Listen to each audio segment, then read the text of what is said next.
May is the National Mental Health Awareness Month.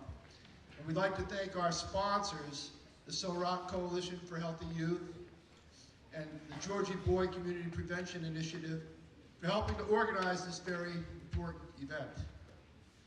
Many of us have been impacted by mental health issues, either our own or those issues of somebody that we love. And it's a time that we bring these issues out in the light. It's about time that we start to really talk about these things. We have to erase the shame and stigma associated with mental illness. Many of us are aware people have substance abuse disorders. We have to make sure that we're understanding of those disorders. We have to be able to help people access the best care and support that people can receive. We're grateful here at Timberlane to have a fantastic school counseling and student assistance program. Many of you have taken advantage of that, and you need to be aware of what's there for you. We also have a very caring and supportive staff, and they can respond to you if they're aware of what's going on with you and you're feeling overwhelmed or distressed. So you have to have a good relationship with people around you that are there for you. Please don't hesitate to reach out to any of the caring adults in the building. Their help is there for you, and you deserve it. Our speaker today is John Broderick. He's the Senior Director of Public Affairs at Dartmouth-Hitchcock, and formerly he served as Chief Justice of the New Hampshire Supreme Court. For the past 24 months, with the help and support of Dartmouth-Hitchcock, he has been traveling our state on a mission to change the culture around mental illness. In fact, he's said it is the most important work that he's done in his entire professional life. So, without going too far down the road of talking about a highly esteemed visitor today, it's my pleasure to turn the microphone over to Mr. Broderick.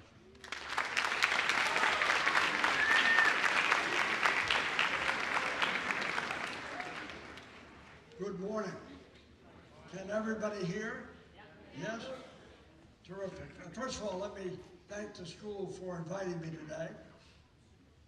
I know you didn't have much choice on whether you'd come this morning, but you do have a choice on whether you listen or not, and I hope you listen, because I need your help. I'm really on a mission to save and change lives. That's why I'm here today. I can't do it by myself, but we could do it. Your generation can do it. You're the least judgmental generation in the history of the United States. You don't get much credit for that, but you will.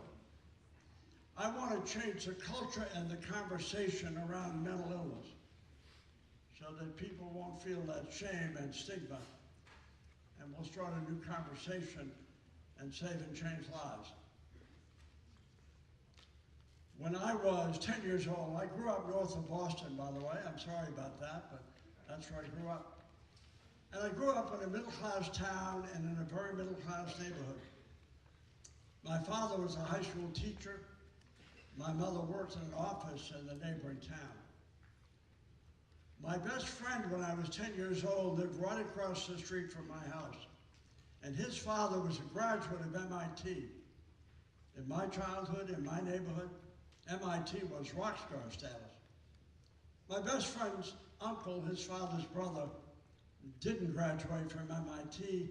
He was an inpatient confined to the Danvers Mental Hospital in Danvers, Massachusetts. Every adult I ever heard speak at that place, and every kid who talked about it, myself included, called it the nut house. That's what we called it. Nobody was ashamed to say that. We should have been. All these years later, I look back and I think, how unfair was that to the people who were confined, who were treated there, and to all the people who love those people who were confined and treated there, but that's what we call it. And sometimes in the summer, my friend's father would pick his brother up at the nut house and bring him to their house across the street. On those warm days, I never had the courage to cross the street to to play with my friend. I just didn't. But I remember that man like it was yesterday. I still see him standing by their garage, looking at the flowers, walking around their yard. He never looked at me, never spoke to me, never gestured to me. But he was pretty scary, I thought. He was, after all, in the nut house. And when he left my neighborhood late on Sundays, I felt a sense of relief, a sense of safety. Because I knew even as a 10-year-old kid, I'd never know anyone or see anyone with a mental health problem the rest of my life. I was wrong about that, by the way. That's one of the reasons I'm at your high school today. Some decades after that childhood in a different state, namely New Hampshire, and in a different place, namely Manchester, and on a very different street than the one I grew up on, mental illness crossed that road from my childhood and took up residence in my own house. It was disguised, undetected, unseen for what it was. I had two sons, 11 and 13, and it took up residence in my 13-year-old son. He didn't know he had a mental health problem. That's pretty common, by the way. How would you know that? Just how you are, how you feel. We never talked about it in my family. I knew nothing about it, other than at the most extreme ends. But it was there, and it was growing. When my 13-year-old graduated from the 8th grade, St. Joseph's Junior High School in Manchester, it was on a Saturday. He woke up that day and told us he didn't want to go to his graduation. And at the time, we thought that was odd, but maybe he just wanted to have the Saturday to himself. We said, you have to go to your graduation. And so he went, but he wasn't happy about it. He was a really talented artist, my son. And so he spent a lot of time in his room with the door closed at his desk drawing. Today, I would describe it as withdrawing. But I was pretty ignorant about mental illness back then. I'm not ignorant now. I am not ignorant now. It's one of the reasons I'm here today. My son started smoking in high school. I didn't know that. He kept that pretty well hidden. He had friends at Trinity High School, but not as many as his younger brother. If you look at the yearbook at Trinity for his class, you'll find him at the back of the yearbook with all the other graduates. But if you look through the yearbook, at the basketball games, the dances, you won't find his picture in those candid shots because he wasn't in those shots. He wasn't there. He was probably home drawing or withdrawing. I didn't see it then. I see it now. He was pretty smart. My son's quite smart. But he didn't do as well as he could have, I didn't think. But he was bright and he tested very well. And he got into a good college in New York, and then off he went. Now, you may have heard this, could be a rumor, I don't know, but sometimes when kids go to college, they drink. Have you heard that rumor? Yeah. Could be true. I'm not recommending it, I'm just commenting. When my son went away to college, he found alcohol, or it found him. It didn't really matter. I could hear it some weekend nights when he'd call us. I could detect it in his speech. But he denied he had a drinking issue. My wife and I would go to the campus from time to time, and eventually his classmates sought us out to express their concern about his drinking. He said, Dad, I don't know why they say that. I don't drink more than anybody else. He looked more disheveled than I remembered him when he was living at home, but he was, after all, in college, and they're not dressing like me. But he seemed more disheveled than his classmates. He graduated from that school. Looking back with what I now know, I wonder how he ever did that. Must have been a matter of sheer willpower. I don't know how he did it. And he did okay, not great. He tested well. He got into a good graduate school in Boston. And then he was living back in Manchester with us, commuting to the city 3 days a week for classes. And by this point, he was drinking every day, every single day. He couldn't hide it anymore. He said, Dad, I don't have a drinking problem. He got weary, I think, of my wife and I telling me he had a drinking problem, so he moved north of Boston for 6 months to finish his graduate degree, which he received. And he got a job very quickly. He was smart, funny, handsome, the best read person I've ever known, then or now. I wasn't surprised he got a job quickly, but he only kept it for 4 weeks. But it wasn't his fault, he lost the job. The second job took longer to get, but it lasted for less time. It wasn't his fault, he lost the job. My wife and I then decided we had to do something, or at least try. So we went to see the alcohol experts, and we told them what I've told all of you this morning. And they said to us very directly, your son is an alcoholic, that's what's going on here. And you really have two choices. You can put him out of your house, literally out of your house, shock his system, and hopefully he'll return a different person. Or you can leave him in your house, and he's going to die drinking in your house. Not tomorrow, next week, or next year, but you can't drink like he's drinking and live a long life. Those were the choices. My wife and I didn't like those choices. And so we persuaded my son, who said, I do not have an alcohol problem, Dad. If I didn't have these feelings, I wouldn't be drinking. We tell that to the alcohol people and say, Judge, every alcoholic has a reason they drink. He's an alcoholic.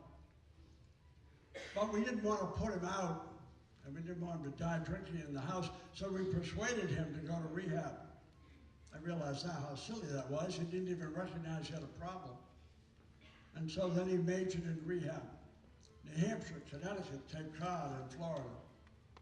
When he came home from Florida, he had been drinking on the plane on the way home. So it obviously hadn't taken. And then my wife and I, realizing that we had to act, we had to do something. And my wife's not here, by the way, this morning, so I'm not trying to curry favor with my wife. Not that I'm above doing that, I'm just not doing it now. My wife is one of the kindest, sweetest, most compassionate people on the planet Earth. She really is. She's one of the nicest people you could ever hope to meet, and we loved our son. And so we made the tough love decision, we thought, the hardest decision we ever made in our lifetime, to put him out. It was the worst decision we've ever made in our lifetime. At the time, it was well intended, but it was not the right choice. We didn't know all the choices. My son went out in Manchester on the street. That's what they told us we had to do. So he slept at the shelter, he ate at the soup kitchen, my master's educated son. He slept in his car some nights. He continued to drink. And every day I would drive from Manchester to Concord, where the Supreme Court is. It's where I was working at the time. And on the way up and on the way home, and probably for much of the day, I was worried about him and wondering how we had failed him. We had failed him somehow. His younger brother had just gotten a master's degree, had just gotten married, was moving forward with his life. My oldest son, handsome, smart, funny, really smart, and decent, was going backwards at 100 miles an hour, and we couldn't stop it. And after 3 weeks of dreading the phone call that no parent ever wants to receive, we brought him home, knowing what that meant, but at least we said he'll be with us. When we put my son out, no one, no doctor, no teacher, no neighbor, no family member, no one had ever said, do you think your son could have an underlying mental health problem? And I didn't think it. I never gave it any thought. Shocks me now, but that's true. When my son came home, he was drinking as much, if not more, than when we put him out. Obviously been traumatized by that experience. And I believe he was fearful we would do that to him again. And he knew he couldn't do that. And so one night he assaulted me. I don't remember that. I went to the ICU at the Elliott Hospital. I was in the ICU for 6 or 8 days. I have no memory of that, but my wife does, obviously. My master's educated son was arraigned in a public courtroom in Manchester, issued an orange jumpsuit, and went to the Valley Street jail. You don't want to go there, especially if your father's a judge.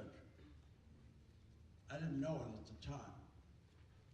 It was all over the news. Supreme Court judge assaulted by son. It was all over the news here and in Massachusetts. They wrote about it in the Los Angeles Times and New York Times. When I was in the ICU, my doctors went on the Today Show. I didn't know that, but my wife did. People magazine reached out to my wife. Can you imagine? She never returned that call. She'd go home every night out of the side entrance of the hospital. She said in the early days with satellite trucks outside. It was late March, early April, kind of dreary. She said I'd go home and there'd be 20 messages on the answering machine every night. I deleted every one of them. But what would I have told people? What would I have said? She visited my son at Valley Street.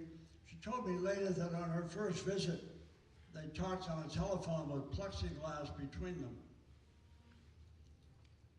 And she said my son was really upset. He said, Mom, I can't believe I did that to Dad. Is he going to be okay? I'm so sorry. I'll never forgive myself, Mom. Is he going to be okay? She didn't know in the early days. He said, look, I know you can't come here every day to visit. They don't allow that, but from my cell window, I can see the cemetery here, at least the corner.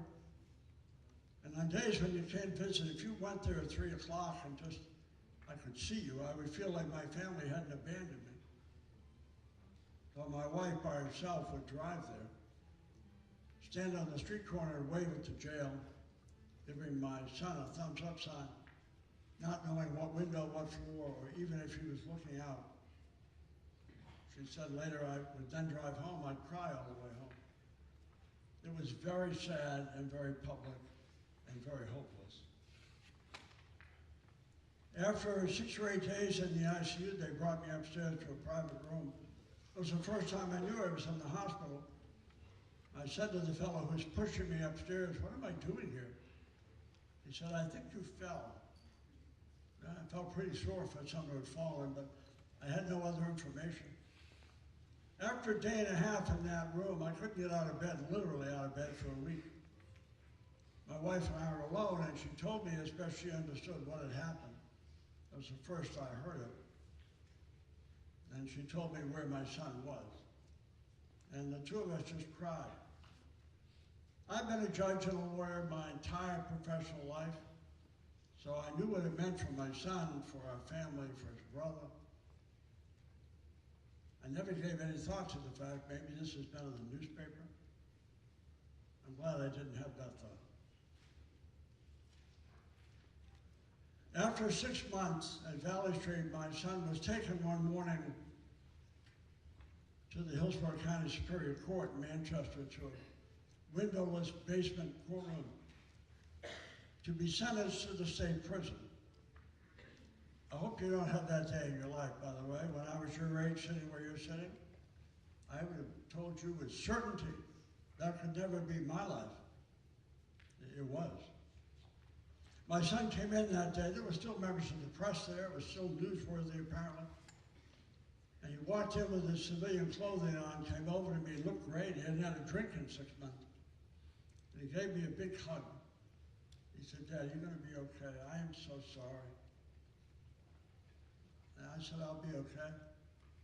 The only thought I had that day was alcohol, when it's abused, can take people to bad places.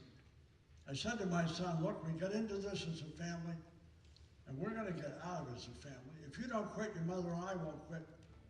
He said, I won't quit, Dad. He was then sentenced to 7.5 to 15 years in the state prison. My master's educated son. I hope you don't have that day in your lifetime. I don't know how my wife didn't pass out. I don't know how my son didn't pass out. He'd served 6 months in Valley Street that many had 7 years to serve. The judge suspended 4 of those 7. He could serve those on parole. But he was going away for 3 years. I was on the Supreme Court at the time. 20 to 25% of my day job was hearing appeals from the very population you would now be living with 24/7. I wasn't real popular at the state prison. If your son's there under those circumstances, it'll keep you up a lot of nights. I said to my son one day, do you want me to leave my job? I will, you know. He said, Dad, don't do that. You work too hard. If it gets really bad here, I'll tell you, but don't do that. After a month, we were called to the prison. The first month at the state prison, they assessed the inmates. What are the issues? Where should they be housed? And my wife and I went up to the secure psychiatric unit at the state prison. My son wasn't housed there, but that's where the meeting took place. That's a sad place. Antiseptic feeling, clinical, steel-on-steel sounds. We met in a conference room with my son, the head psychiatrist, 2 social workers. He started the meeting by saying to my wife and I really like your son, you know. He's smart, he's funny. He's got every skill you need to be successful. He said, I know, we love our son, but we're in the state prison now. He said, let me tell you what's going on with your son. Your son has really serious depression, anxiety, and panic attacks that are almost off the charts. If you had those problems, Judge, and I said, why don't you drink every day? Make you feel better for a while. Let you escape. You do it too, Judge, so don't be judgmental here. It wasn't a good choice he made, but it was logical. He was self-medicating, Judge. He was self-medicating his mental illness. The first time I'd heard that. And when my wife and I left that day, although the psychiatrist said we're going to work with him, maybe we can turn him around, I wasn't persuaded that that was possible. Because I didn't know much about mental illness, but I knew it was hopeless. It's not, by the way, not remotely hopeless. After 4 months, we visit twice a week, that's what they allowed. And he came out one night, gave us a big hug as he always did. He said to me, Dad, I feel so different. I said, what do you mean different? He said, I haven't felt like this since I was a child. I'm sleeping through the night. I haven't done that in years. My mind is not racing. I can focus, Dad. I'm teaching at the prison now. And I knew when he told us that we had failed him, that we had failed him. I was, after all, the parent. I should have known something about mental illness. I do now. My son was married at the state prison. In the future, if you're making wedding plans, I wouldn't necessarily go there first. But the receptions are pretty inexpensive. Coca-Cola, potato chips. I performed the wedding in the conference room off the main visiting room during visiting hours.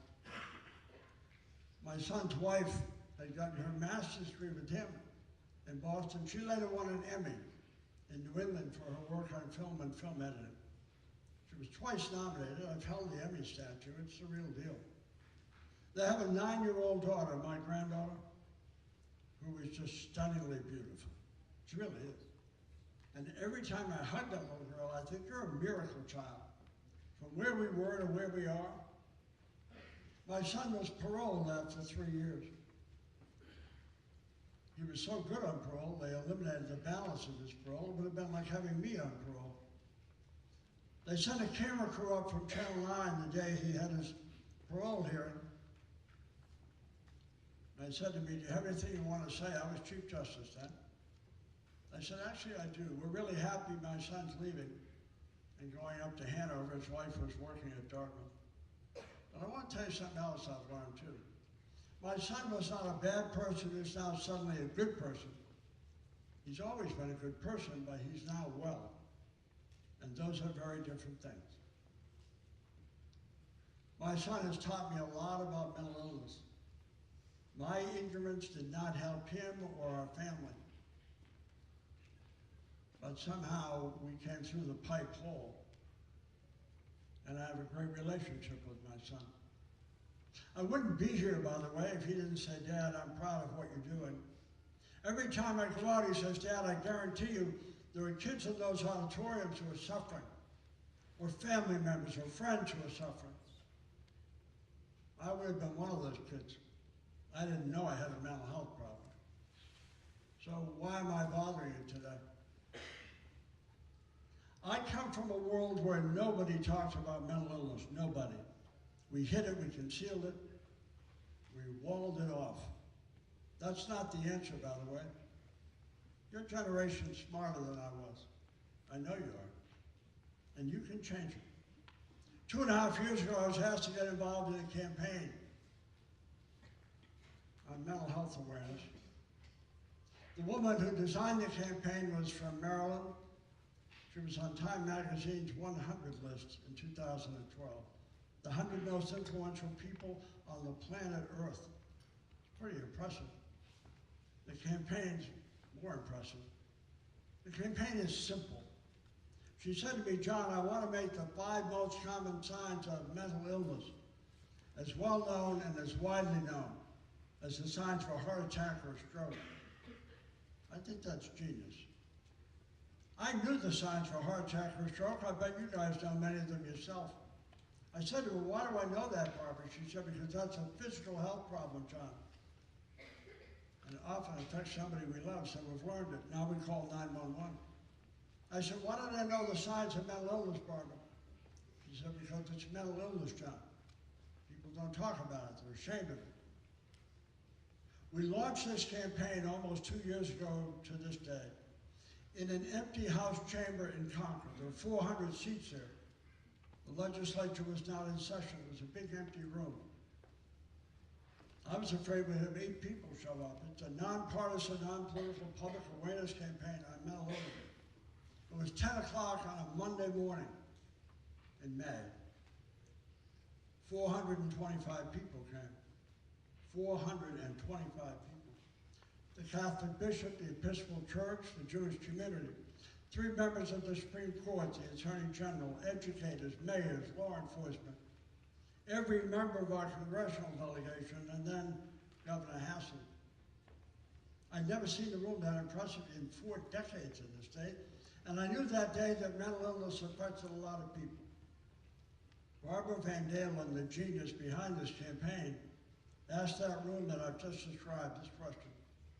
If there's anyone in this chamber this morning, she said, who's been untouched by mental illness, themselves, their family, their friends, their co-workers, if you've never been touched by it, she said, please raise your hand. I had no idea what to expect. I never expected that no hands would go up, meaning every single person had been touched. I said, Barbara, how is that possible? She said, John, just because people don't talk about it doesn't mean it doesn't exist. We don't talk about it. She shared these statistics, which I share with you, which I hope answer the question, why is this guy in my school today? Half of all mental illness in the United States, half, arises by age 14, 2/3 by age 23. Last year in our country, more people died by suicide, 43,000, than in every car accident on every highway in America, 38,000. Every 90 minutes in our America, plus or minus, an American veteran, he or she, takes their own life. Every day, every week, every month. We lose 20 veterans a day to suicide. We don't talk about that. Kind of awkward, so we don't talk about it. We need to. After we launched this campaign, we didn't have a playbook. We were the first state. So we waited to see if anyone would ask us to speak anywhere. Today is the 235th time I've spoken in 2 years in this state. It's not about me, it's about this. I've driven over 45,000 miles. I've spoken to more than 50,000 people in rooms just like this, some bigger, some smaller. It is the single most important thing I've done in my lifetime. And I just hope I'm not on a fool's errand. I don't think so. Not from the kids I've hugged or who have hugged me, I don't think so. But you get to decide that, not me. One of the first high schools I went to was Pembroke Academy. It was early in the morning, it was hot in the gym, The kids were on the bleachers on both sides, nobody on the basketball court. I was behind a podium under the hoop. And I thought, this is not going to work. They're all saying, whose grandfather is this? When I was there, I had to talk. So I spoke for about 35 minutes, and I thought, this would be awkward. If they can't hear me, they won't even know I've stopped talking. But I stopped. And the principal stood up on the little platform where they put the podium. And there were 840 kids in that gym, he told me. Dead silence for about 2 seconds. It seemed like 2 minutes. I thought they couldn't hear me. They don't care what I'm saying if they heard me. And then 840 kids stood up on both sides of that gym and applauded for almost a minute. I said to the principal, who was shocked, I was shocked. I said, they're not applauding me. They don't even know me. They're never going to see me again. You know what this generation is saying to us? We agree with you. We're tired of it too. It makes no sense. And some of those kids were suffering, or some of them they loved were suffering. That's what they responded to. I went to a high school in central New Hampshire about 4 months ago. I spoke in the gym. A guy came over to me afterwards. He was about 6'3". He looked like he could lift up the back end of a Buick. Looked like a linebacker. He had long hair and a baseball cap on backwards. He got about 2 feet from my face. His eyes were wet. He said, can I ask you a favor? I said, sure, what? He said, can I give you a hug? I said, you're 6'3", you can hug me anytime you want. And then he told me his story in a minute, his own mental health story. I was surprised he was standing upright, let alone going to school. I said to him, you're going to be the bravest guy I'm ever going to meet in my lifetime. Can I return the hug? He said, I'd like that. I spoke at Berlin High School. A kid came out of the stands afterwards in the gym. Nice looking kid. He said, I'm a junior here. I play 3 sports. I want to thank you for coming. I said, well, I was happy to come up. He said, no, I want to tell you why I'm thanking you. I said, sure. He said, after I heard you speak this morning, I realized I've been a real jerk when it comes to mental illness. Some of my classmates, I'm sure, are suffering, and I'm sure I've made fun of them. I'm embarrassed by that. I'm never going to do that again. How do I make it up to them? I said, I think you just did. I think you just did. A young woman came up to me at Bishop Girton with wet eyes. She was a junior, she told me. She said, you said something this morning that was very important to me. I said, what was that? She said, you told us that it's not okay to have a mental health problem. But then you said, but it's okay to have a mental health problem. You didn't choose it. You didn't ask for it. You don't deserve it. It's okay. Treatment's available. She said, I don't hear that much. All I hear is it's not okay. An 8th grade girl came up to me at Rutland Junior High School in Concord. She was crying. She said, I'm so ashamed of my mental illness, and my parents are ashamed of it too. So I said, can you look at me? So she looked up, she was crying. I said, what color are my eyes? She looked at me, said, I think they're brown. I said, you think I picked that color? I like blue eyes. I didn't get a choice. I'm not embarrassed or ashamed of my eye color. You must have picked your mental illness, that's why you're ashamed of it. She said, I didn't pick it. I said, then what are you ashamed of? The good news, I said to her, is they can treat your problem. I'm going to die with brown eyes. And she laughed, she said, I hadn't thought of it that way.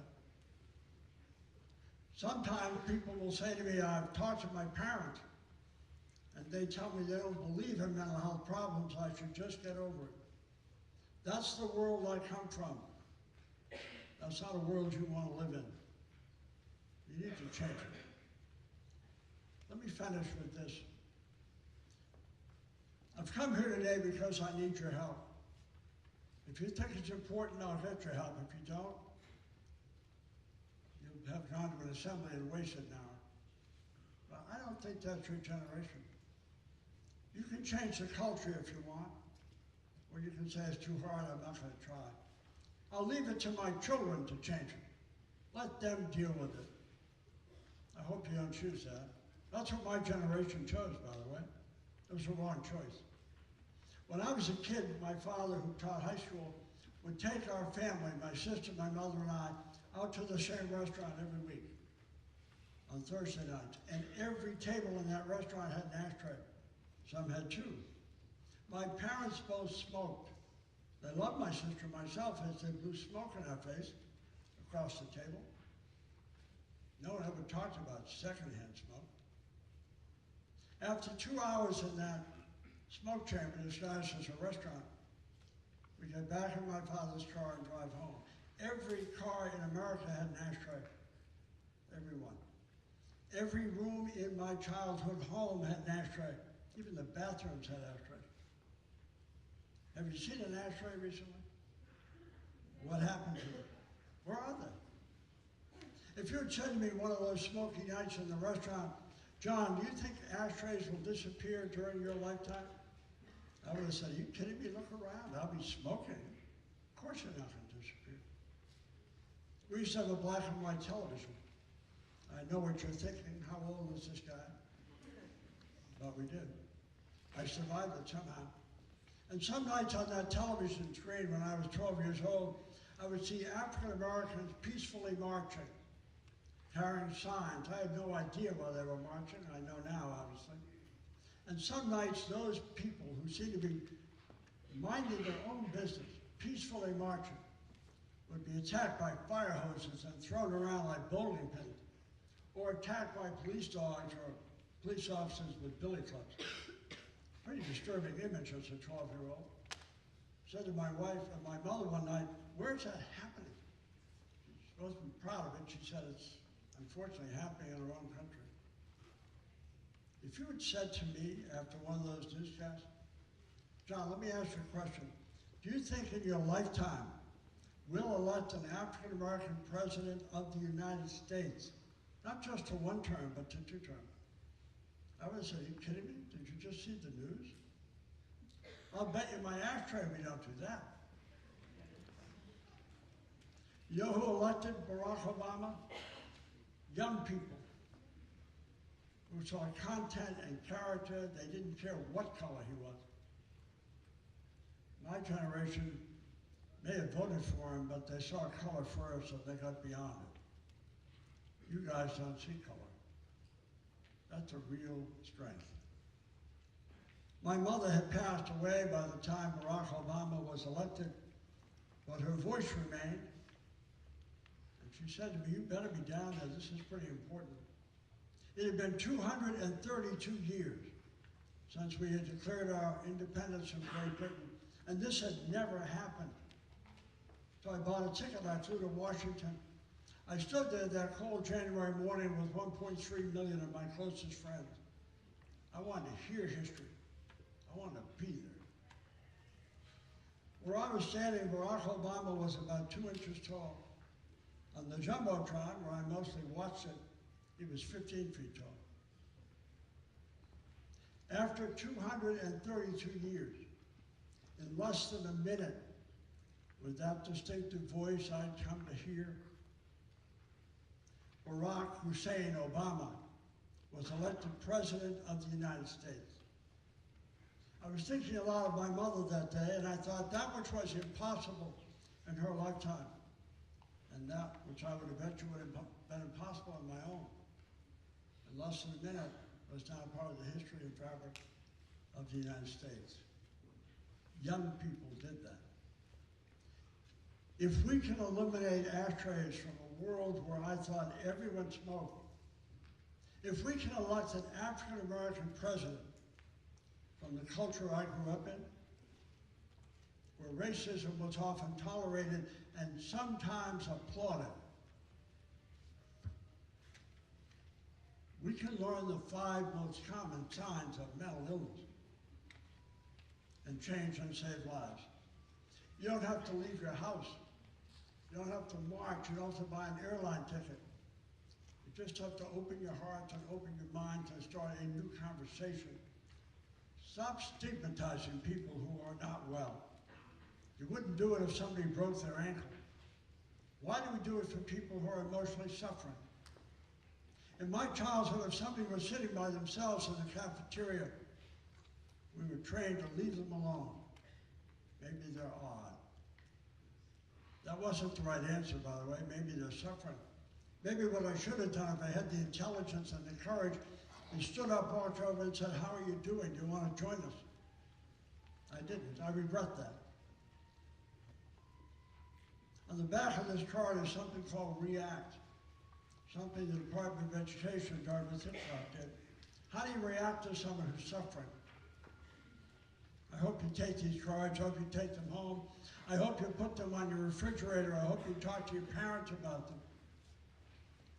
And I hope you encourage your parents to come this evening, because many of them come from a world that I come from. They don't understand either. Let me end with this. If you don't want to do this for yourself, change the conversation, take away the shame, do it for a friend who's sitting here today. Do it for a classmate. Do it for someone at home. I can tell you statistically, there are folks in this auditorium this morning who are suffering, or have somebody they love or know who's suffering. So if you won't do it for them, do it for your own children. You don't want them sitting in an auditorium like this 20 years from now, listening to someone like me say, we need to change the culture to stop the suffering. You can do it if you want. I hope you will. Thanks for listening. I appreciate it.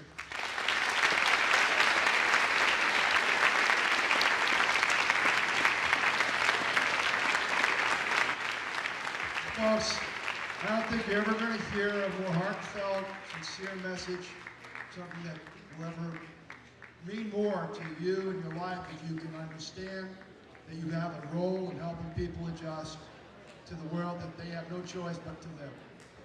So again, let's give a hand to Mr. Broderick.